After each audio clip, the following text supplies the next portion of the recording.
Assalamualaikum warahmatullahi wabarakatuh. Merumpok ngandung Ilyas Ismail dalam berita freelancenews.com dalam bahasa Aceh.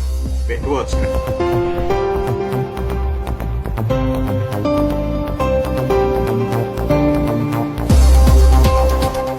Saudara Lun, padung-padung boh tutua yang na bak jalan Kota Binjai, Alu Emirah, Kecamatan Indra Makmur, Kabupaten Aceh Timur, Ancu Luya.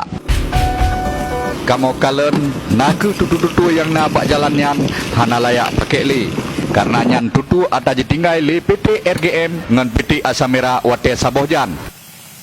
Masyarakat daerahnya gelake bak pemerintah Aceh Timur begetim pegot padum-padum boh tutu yang na inan supaya rakyat yang tinggal di Alumirah ngan pelosok Kota Binjai mangat bak gejak-jak wo.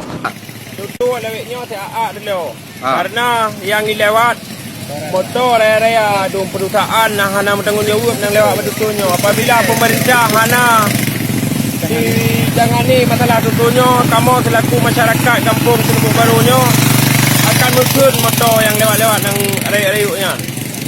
Baik dari PT Marakapu.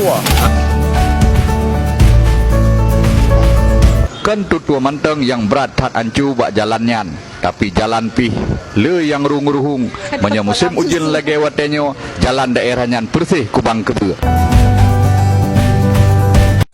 Gepegah li rakyat daerahnya jalan ngan tutur le sebab le tat moto yang raya-raya ngan jime barang gehon-gehon dilewat bak jalan daerahnya.